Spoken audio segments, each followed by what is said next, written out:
On today's show, are there inconsistencies in Pablo Torre's story? Going to be bringing on a special guest to talk about what those could be on today's Locked On Clippers.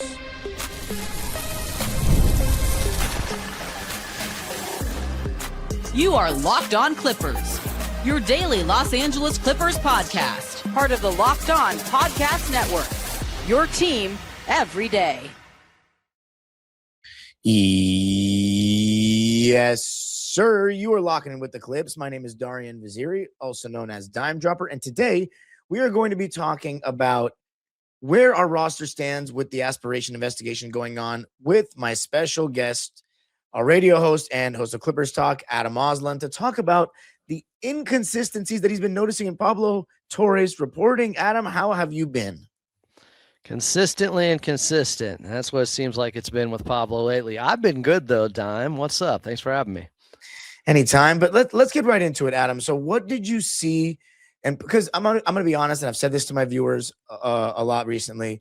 Last year, I was watching all his episodes, seeing every single little detail about what was, what the Clippers were being accused of and whatnot. But then it got to a point where I just couldn't stomach the whole kind of way he presented it. Like it was some big skit and game, and they were giggling and joking, and like it was just. Today we'll find out what this sound means. Yeah, exactly. All that stuff. So I was just like, you know what? At this point, if we're guilty, we're guilty. If we're not, we're not. We're just gonna have to wait to see what the NBA rules. He's been releasing more this summer. You said I saw some of those videos that were posted, and you posted on Twitter. But give people what you've seen that you think is inconsistent from Pablo. Well, at this point, I'm saying I know it's inconsistent from Pablo. It's a little bit convoluted because it's so complicated. Maybe that's what he was counting on for nobody to pick up on. But if you look at episodes 13 and 14, there is a drastic shift in what he is alleging with his timeline, where he starts in episode 13 talking about how back in 2023, and this is how he framed it, it was Aspiration falling off. They were no longer paying Kawhi. They were going under, and in comes Daktronics. And Daktronics is having their own financial problems, but the Clippers come in and save them by giving them $100 million for the Halo board. So now they'll do anything for the Clippers, and he's alleging they will even do cap circumvention for them. Well, it turns out in the very next episode, in episode 14, with David Sampson, and you can kind of see the difference because Amin is in 13, David Sampson is in the other one.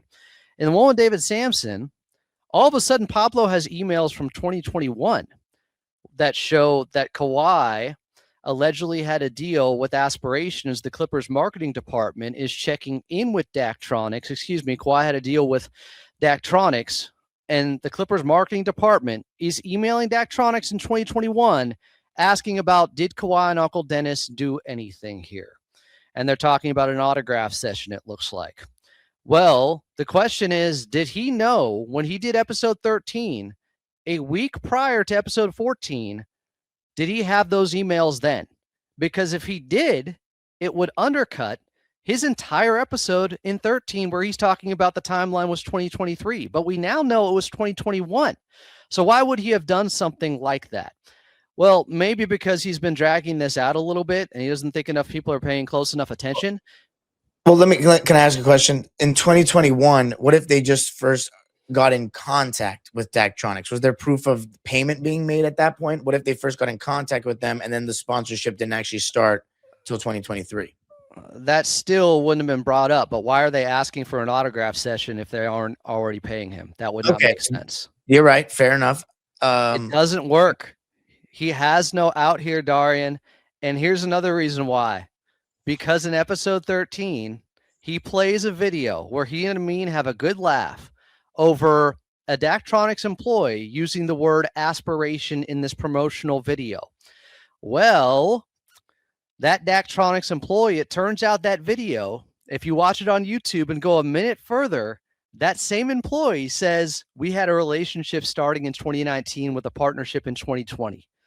So you're telling me the most detailed guy ever somehow missed that part. That was only a minute later in the same video he played in episode 13 and then found it a week later in episode 14 when he actually plays it.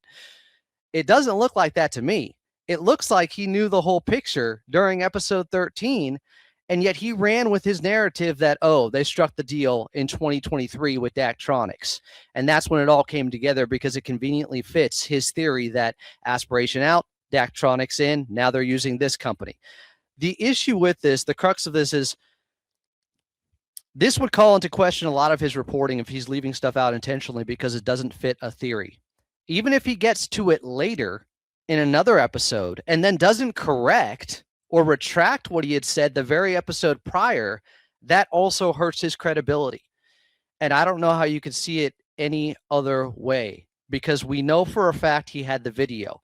If he also had the emails that said 2021 and he's going out there telling everybody, oh, it's all about 2023, it's all about 2023 for an entire hour, that would kill his credibility. Because listen to this. He said he had been investing Daktronics for 11 months in that episode with Amin. So all of a sudden, he's been investigating this for 11 months. But then in the week from episode 13 to 14, he comes across the emails. He comes across and finally watches the rest of that video, which is only a minute later, where it would have said 2019. That seems far-fetched to me. Well, love that. So bring it. If you think there's any holes, I welcome them. The thing is, so is there an actual number on these episodes? Or are you counting how many episodes? He put those numbers on the episodes. He said he's gotten to episode 14. That was the last one he did with David Sampson on Friday. That would be August 14th. The one I'm referring to in episode 13 with Amin is August 6th. See, the question is, do I actually want to watch the episodes? I think you'll see quite the turn and pivot like you've never seen before, without any admission that now he is changing his theory from 13 to 14. Have you tried tagging him on Twitter with it? I've done it before. 10 months ago, I called him out for something that he also got wrong. And I've been fair. In between this and last October, I really haven't gone after Pablo. I've just been like, well, nobody else is countering. Nobody else is questioning or challenging it. There must be something to it. But I did notice and did an episode back in October, and I think it was October 15th, where he kept saying in an argument with Mark Cuban, why would Kawhi take less money to go to the Clippers? And he kept saying he took the 4-year, $140 million deal. The numbers might be slightly off, but they're right there, versus the Raptors' 5-year, $190 million deal. And what he was alleging was they made up for that money with Aspiration at that time.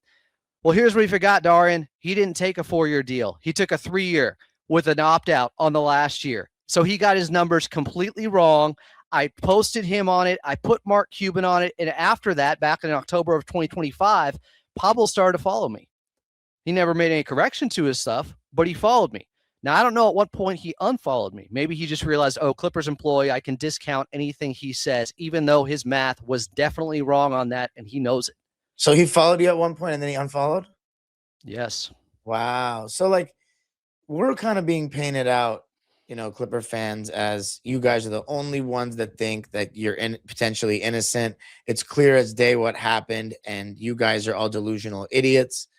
I mean, what do you think of that kind of the way the kind of talk around the NBA right now, which is every Clipper fan is delusional? Why is it? Yeah, go ahead. You know why that is? Because we've been looking at the investigation through one lens, and it's what Pablo's been giving us. We have no idea what Wachtell and Lipton have reported to the NBA. What came out yesterday was certainly interesting, and overall, I would say in Clippers fans' favor, even though the NBA spokesman came out and pushed back a little bit and said there are significant inconsistencies there. They still didn't push back and say, we're still investigating cap circumvention with the Clippers. They could have said that. They didn't. That might be something in our favor. But all of this is through the lens of what Pablo has published, and his slick producing and editing, and the show's entertaining and it's well done. And I give him credit, and I always liked him on ESPN, and the show he did with Bomani Jones, I thought was really good. I think it was called High Noon. And I thought he was one of the better guys out there, but now I'm starting to question a lot of his reporting because of the differences and glaring differences in episode 13 and episode 14. But everyone's coming after us because they only know this story through Pablo's eyes. And what if Pablo is not presenting it or framing it accurately enough, as I assert in episodes 13 and 14?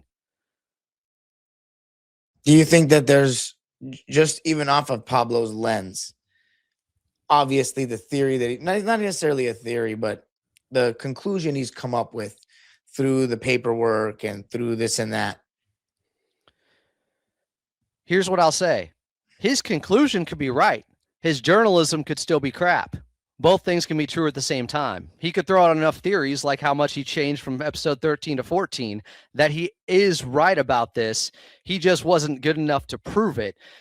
But at this point, it doesn't look like things are going his way with what we heard yesterday from ESPN's reporting, where you had 4 different people. And I love the tweet from Paul Scheer saying, it's interesting how now everyone is going against great sports journalism when ESPN puts out a report that actually paints the Clippers in a better light, that they haven't found evidence of cap circumvention, and everybody's questioning that, but nobody questioned along the way Pablo at all.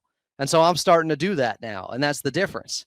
We put the ESPN guys that came out with that report yesterday, and we're talking not just Baxter Holmes, Ramona, Bobby Marks, Shams Charania. They're all putting their names on this. They're all standing on this. And by the way, they have a deal with the NBA, ESPN. So I don't know if they would want to ruffle feathers with the NBA. So if anything, they would tread lightly, and they're standing on it. But do we use the same amount of scrutiny for any of Pablo's reporting over the last year? Because that's really all we've been going off of. And that has been what has shaped people's opinions, aside from the fact that they just think, oh, you're a Clippers fan, you're biased. And that's what, I mean, even Paul Scheer, right, who you mentioned in his tweet, everybody went at him that he was delusional. I mean, it is Clippers against the world right now. Hey, the thing is, when he put out episode 13, it looked really damning to me.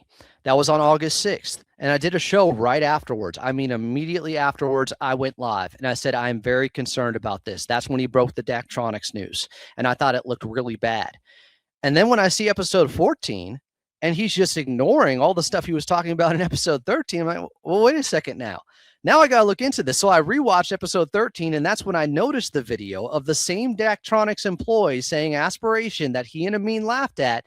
And if he kept rolling with that video, it would have undercut his entire episode about 2023, because that same employee a minute later in the same video goes, we had a relationship back in 2019, not 2023.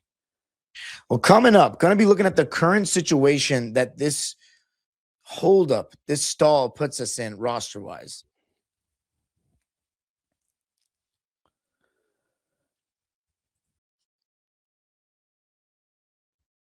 I got to tell you a little something about Wayfair. Support for today's episode comes from Wayfair. Whether you're refreshing one room, your living room, your bedroom, getting ready for a new season, or finally replacing that piece of furniture you've been putting off, Wayfair makes it easy to find something that fits your home, your style, and your budget. You can shop furniture and decor across a wide range of price points with quality materials and pieces designed to stand up to real life. And with Wayfair verified, product specialists hand vet select products through a 10-point quality inspection, looking at things like materials, functionality, features, and even how long they take to build.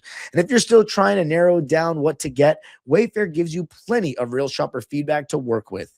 You can browse more than 20 million verified 5-star reviews along with real customer photos and feedback to help you shop with more confidence. Join Wayfair Rewards today to get 5% back on every purchase and start saving on your next home upgrade. Head to wayfair.com to shop all things home. That's WAYFAIR.com. Wayfair, every style, every home.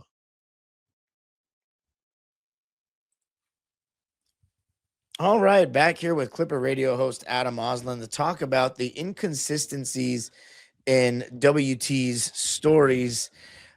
Here's the thing about this guy. What do you think about the way everybody just loves him so much and is calling him this? You know, it's been a long time since we've gone real journalism and all this stuff. It seems like everybody loves this guy. Is everyone just anti-Clipper or is just, I don't know. Well, I'll critique myself there because I think I gave him too much grace for a long time and just assumed he's doing this for the right reasons. He is out there trying to find the truth.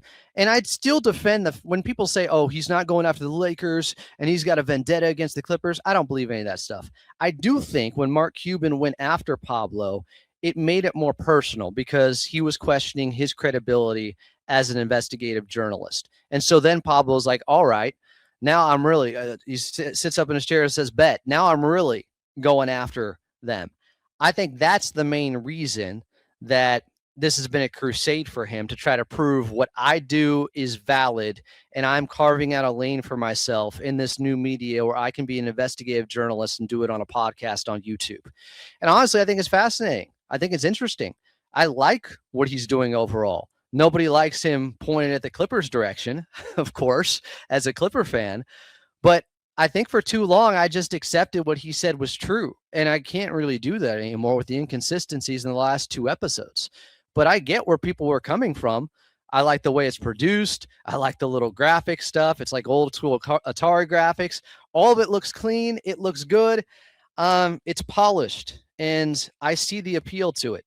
But I think at the heart of it, it needs to be, well, is he really telling the truth here? Is he really going after the truth, regardless of, because if the conclusion has already been made by him, and he is saying, no matter what I find, I know the Clippers are guilty. Well, then he's already formed a bias where he's only looking for evidence that goes back to his conclusion that the Clippers are guilty of cap circumvention. And I'm starting to wonder if that is the case, because it looked like he may have discounted evidence in episode 13, allegedly, that he left out the rest of that video of the guy saying, no, we had a relationship in 2019, which would have taken out that entire episode's thesis, premise, theme of 2023.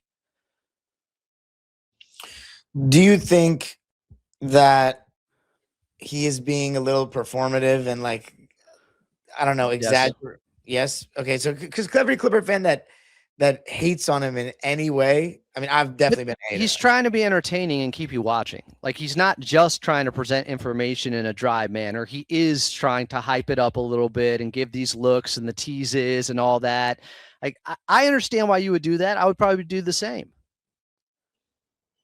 Yeah. Now, let me ask you this. How do you feel about the way you're, like, how are you looking at this roster when you do your shows and you're looking at next season? Are you going with us having Brandon Ingram on the team, Kawhi Leonard on the team, neither of on the team when you're answering questions, or just talking about this 2026-27 Clipper roster? Well, after the news that came out yesterday from ESPN with multiple reporters, as I mentioned, that they didn't find evidence of cap circumvention, and it's more about the negotiation protocols that maybe weren't followed to a T by the Clippers, and they're going to ding them on something with that. I think Kawhi Leonard is going to be a Toronto Raptor. I think the chances of him not being one, and I've heard you talk about it too, were slim already, that he wouldn't end up there somehow. Well, if it's not cap circumvention, if that reporting is true, and even if it's a little bit off and the NBA was just upset with the fact that they were breaking news before they actually made the announcement, and the NBA has looked kind of incompetent with a lot of this in the eyes of the public, so they once again were like, no, we're the authority on this, and that's why they put out the statement. We'll say when this is over. But I think Kawhi is going to be a Raptor at this point. And, you know, because of what they got back for him, I'm good with that. The 2 first-round picks, the pick swap, they got really good value. And I'm talking about Brandon Ingram and Grady Dick. I don't know if Grady Dick, a lot of people have assumed like maybe he could be rerouted somewhere else. How does he fit with this Clippers roster? But Brandon Ingram, like, he has his downside. He has his drawbacks. He was still an all-star, though, last season. And I think he can still help raise their floor, and maybe they get more out of him, because Coach Lue, he's done that with guys before. And I have wondered about him going back a couple of seasons, if there was more to get out of him, like if he would just take more 3-pointers. Okay. I want to talk about Brandon Ingram then, if you're going with the idea of him being on the Clippers, because I've largely been doing that as well. But what do you think about the current roster situation? You know, we've got, if you count Cam Christie, 15 standard contracts. Benedict Mathurin is still up in the air. I think it's a safe assumption that we won't have both Peyton Watson and Benedict Mathurin on this roster at this point. I think they might have 17 guys now, technically. But with standard contracts? I could be wrong with that. Maybe not standard. I think the news of Bradley Beal coming back likely means Benedict Mathurin is gone, but maybe not. That would be I think that would be awful, wouldn't it? To lose John Collins and Ben Mathurin? Well, it depends. If he goes for the same amount of money they got Bradley Beal for, which I think is very unlikely, and you're just letting one guy go who's younger for the same amount of money, that would be one thing. If he ends up getting a lot more money than Bradley Beal, then I can understand it. He definitely is going to get a lot more money than Bradley Beal. He's 23. Well, then it's not a fair comp to be like, we could have had Benedict Mathurin, and instead we got Bradley Beal. If they're making different money, it's not the same thing. But we still have $33,000 before we hit luxury tax, not even the first apron. Like we can bring Mathurin back. 33,000 exactly? What are you, Pablo Torre? How did you know that? Around that, because I looked it up. I think we're like at 177,000 cap right now with Kawhi's contract. Oh, but they're bringing back money from Kawhi. If you're assuming we have Grady Dick, then we have 16 players if you count Cam Christie. But I still think financially we're still around the same, I would think. Because we're not going to – Grady Dick and Ingram is going to equal around Kawhi's, right, for a single season? That's what I'm saying. People are like, oh, they're going to have so much money to play with without Kawhi. It's like, well, Kawhi's, I think, making just over $50 million. They're bringing back $48 million with Grady Dick and Brandon Ingram. So there's a difference of maybe $2 million there. That's not significant enough where you can say, oh, we should have gotten Benedict Mathurin and just paid a lot more for him versus Bradley Beal. I can understand the frustration. I don't want to lose Benedict Mathurin either. I'm just saying, like, you can't say it's equal if one guy is getting paid much more than the other. It's not a decision. If it was just a decision between those two, I think the Clippers would obviously pick Benedict Mathurin, but then you also have to put the money in or how much more he's going to make than Bradley Beal into the equation. I just looked it up though. So we're at, with assuming the trade goes through, we have Brandon Ingram and Grady Dick, almost $169,000 is the total payroll. Luxury taxes at $1 million. What'd you say? What? Oh, I said 1,000. Yeah, $168 million. Somebody's gonna make a joke about how much cap circumvention is going on. Is that deferred money like the Dodgers in the comment section? I'm happy you called me out on that. $168 million, and the luxury tax is $200 million. We have $40 million in first apron space, and then 52 in second. I don't think we're obviously not going to go over the first apron, but we have 32 million before the luxury tax even hits. I would assume we're waiting for Benedict Mathurin. I just think we're going to give somebody up or trade someone. Well, I'm guessing they're hard capped at the first apron already because of the non-taxpayer mid-level they likely used on Rui. Yeah, we did use that on Rui. So then, yeah. I haven't seen specifics on that. So, you know, it could be a little bit up in the air, but I think that's what most people are looking at. What they use the non-taxpayer on. So how much? Even if we used it, we're not going to be a first apron. We're not even going to try to go over the first apron, but I think we have about 30 million. I keep saying 1,000, 32 million that we can use, I believe. So I think we're going to be waiting for. I don't think they have 32. Otherwise, they would have offered a contract to Peyton Watson at this point. First of all, they'd have to renounce their rights to Benedict Mathurin to open up more money, so he'd no longer be a restricted free agent. It's a little bit complicated, like the Pablo Torre story from earlier. I don't know how far into the weeds we want to get. Well, how much? How do we know how much cap space we have? Is it the money between? Where's the cap? There's no cap. It's just luxury tax, first apron, and second apron.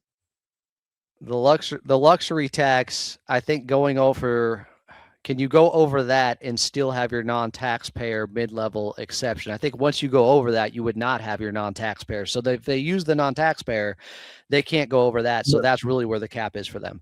But I'm still saying, even if that's the case, we still have some money. Some money. How much? 33,000 or 33 million? Around 30 million, it seems. That's just from this cap sheets doc. So I'm getting this at capsheets.com/Los Angeles Clippers. So if anybody knows more about it, if this website is fraudulent, let me know in the comment section. But so you're assuming that we don't have Ben Mathurin. That would be a disaster. No, I think it's just less likely that they have him. That's probably true. But you don't think that the Clippers would trade or waive like a Johni Broome and not have Cam Christie to get, what's it called? or both Well, to get?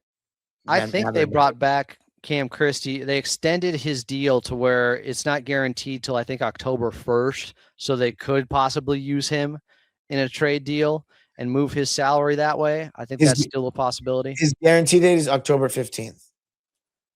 October 15th? Yeah. So they still have time to work something out and free up more money that way. And that's probably regarding maybe the Peyton Watson situation, depending on how accurate that reporting is. But if you're going off of that, it sure seems like they've been in on him. I think the drawback there has been, are we getting 2 first-round picks from Toronto or not? Well, now it certainly looks like they're getting those picks because it looks like the Kawhi trade is going to go through because Toronto shouldn't be so worried that that contract is going to be voided or suspended after what came down yesterday with the news. Well, coming up, we're going to talk about Bradley Beal. We've hardly talked about him. I want to hear your take on getting him back.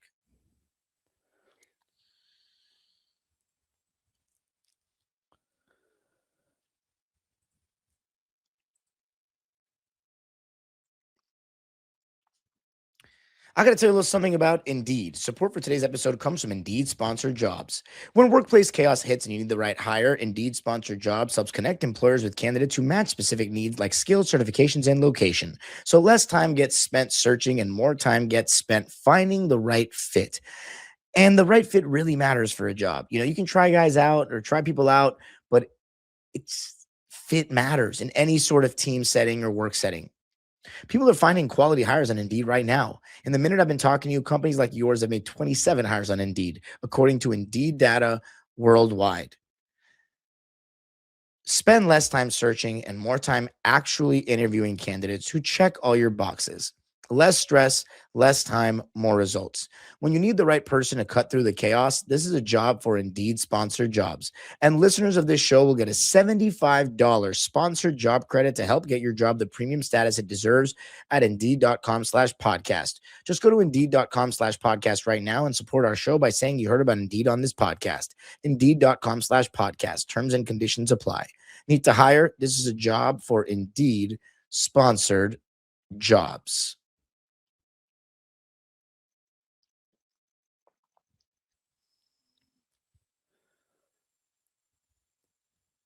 All right, back here with Clipper Radio host Adam Auslund to talk about the inconsistencies in Pablo Torre's reporting in episodes 13 and 14. So now we know exactly which episodes to look for, how we're assuming the Clippers team is going to look like. So we talked about Ben Mather, and you're saying that you're less confident he's going to be on the team going into this season after the Beal news. What did you think of the Beal news? I was surprised. You were surprised because it was surprising to me. I talked to Lon Murray. He said that Beal never opted out with the intention of leaving the Clippers. He just wanted to see what he could get on the open market. I did hear from somebody that Bradley Beal, the Clippers, had a good relationship with him. They were actually kind of high on bringing him back next season. And then I saw the opt-out, and I thought, okay, maybe he's not going to come back. Maybe they said he's not going to play or something. Do you believe that he is going to be a part of the rotation, or do you think he's going to be like a vet on the bench like Bogey was? Well, if you go off what Coach Lou said last season, when they were 6-21 and he was being asked about that and the fans being frustrated, and Coach Lou swore and said, well, I'm frustrated too. You lose Kawhi for a couple of weeks. You lose your third best player in Bradley Beal at the start of the season. He called him the third best player, and people took issue with that at the time. We're like, no, Ivica Zubac is the third best player behind Kawhi and James Harden, who was still with the team at that point. He could be starting. I think it's likely he would be starting. Now, if that means he's starting next to Darius Garland, then is Dunn coming off the bench? Is Keaton Wagler definitely coming off the bench? Is DJ playing the 3, Rui playing the 4, and then Brook Lopez at the 5? You think Bradley Beal is going to come back and start after he broke his hip? I'm just going off of what Coach Lou said last season, calling him the third best player. Okay, so if that's so, do you think that this is a good move? Because of it depends on what your alternatives were.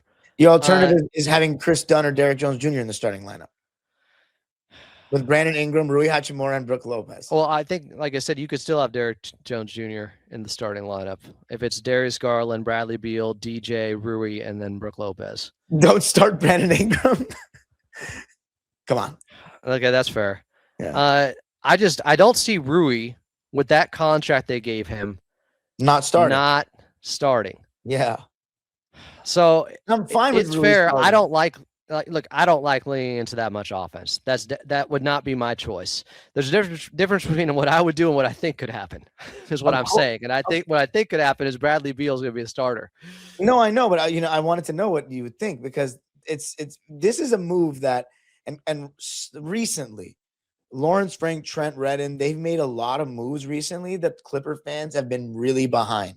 Like, obviously trading Zoo was hard, but everybody said it was a good trade. Like, Clipper fans, we all thought it was a good trade. The James Harden one, like, I think a good at least 75% of Clipper fans were like, this is good. We got younger. Harden, we didn't want to sign him long term, whatever. Even the Kawhi trade, most Clipper fans seem to be happy with it. So Lawrence Frank and Trent Redden have really won back the fan base, who a lot of which were really upset and were really mad about the way the season started and the moves we made when we were 6-21. But this move was the first one in a while that it seemed like Clipper fans were, at least on Twitter, but like really the Clipper fans that I respect and know are, going to games and stuff like that, were not high on this, like almost unanimously not high on this. Well, I can remember a lot of moves they weren't high on, and they ended up working out. And I think the front office can't give in to whatever the angry mob says about a move. Otherwise, they all would have been fired when they were 6-21, because that's what the Clippers fans wanted. And now we got into a point where everybody was saying, oh, these are all great moves. So the same front office that apparently it was their fault for being 6-21 is also the same front office that got good value for James Harden, for Ivica Zubac, and Kawhi Leonard. So now you're going to completely distrust them again because of Bradley Beal. Like, it's not you don't have a perfect record with these things. It's not easy, but I would want to at least see how it turns out before blaming them. Now, when you're initially questioning a move, when you're first guessing something like this, then yeah, there could be more blame if it doesn't go right, because people will say, we told you so. My hope is their thinking is they can rebuild some of his value and possibly flip him later in the season for something decent, because at that point they may shift into more of a youth movement. And if that's their logic, that makes sense to me. It's just, does it come at the expense of Keaton Wagler and the Kobe Sanders and the Jordan Millers of the world? Here's the problem. They're trying to do two things. They're still trying to win games. They don't want to give OKC the first pick in the draft like everybody said they were going to get when they were 6-21 last season. And they're also trying to play the young guys. But Bradley Beal has averaged, 45 games the last couple of years? That's my problem, though, is I don't even think it's – I know you're going to say, you have to choose. They want to stay competitive or you want to go youth movement. The thing is, I'm not sold that Bradley Beal now at this stage of his career, especially coming off hip surgery, is actually better for us winning games than Kobe Sanders. I'm not saying Kobe Sanders starting, but like having those guys out there that you know what you're going to get. You're probably going to get more consistent defense. You don't have to work them back, because he's going to have to be worked back into the swing of things. If he starts, that would be insane. I believe that Ty Lue likes him a lot and stuff, and they were so big on him going into last season. But if he starts and we start another season with having to work him back into the swing of things, I mean, my goodness, man, we're going to be in for a rough one, because November and December are going to be tough. And hey, look, go ahead. No, I got concerns. The hip issue, nobody knows how he's going to look. I was looking up guys with hip fractures, and the only one I could find recently is Chet. He had a type of fracture, Chet Holmgren. He's had a hip. He's also had the Liz Frank like Yannick. Chet's like the comp for a lot of Clippers injuries for whatever reason. But obviously Bradley Beal's much older than him. He's a guard. There's no perfect comp out there. I don't know what he's going to look like. I would lean into defense more. I just don't know. It really depends. If he looks like himself, then I think he's going to start. If it looks like he's lost and he already is on the downside of his athleticism, a downside of his career athletically, if he's already lost some and he has the hip injury and he looks like a fraction of himself in training camp, then I agree with you. There should not be any possibility of him starting. But your point about you don't believe he helps them win games. Well, I think if he's the guy that he was in the 24-25 season with the Phoenix Suns, he could. I agree. If he's not, then you're right. And if he's not helping them win games, which is one of the tenets of what they're trying to do, and he's holding back young guys, then it really doesn't make sense. If he's helping them win games, but in the 50 games he plays, there's still 32 more games where he's not playing and young guys aren't being held back that much, I can understand it. And I could still see him being traded at some point if they could rebuild his value. And I think that may be part of the thought process. Well, we'll see. I'm always hoping for the best. I like Bradley Beal in Washington, but we'll see. It's interesting, though, because it was two polar opposites. You said you believe he's going to start. I'm thinking he's going off the bench. And then if he looks like he did, I think he's going to start. And then I talked to Law after, and Law was like, he could easily be a bogey, like just a third string vet. I'm like, really, Bradley Beal? But we'll see. We'll just have to wait and see. Adam, let the people know where they can find you. As always, we could go for an hour, but Pablo Torre, if you want to find me, @follow Adam A. Come on Clippers Talk. Come outside. I'd love to ask you some direct questions for direct answers. But yes, the rest of you guys can follow me there too on Clippers Talk on the YouTube side, or @follow Adam A on X. You can follow me on Twitter @dimedropper_LA and Dimedropper YouTube. And of course, Locked On Clippers, free and available wherever you get your podcasts, including YouTube. Make sure you subscribe. Let us know what you thought in the comment section of the episode. Talked about a lot of things, and get us up to 9,000 subscribers before the start of training camp. The age-old proverb continues. Go Clippers.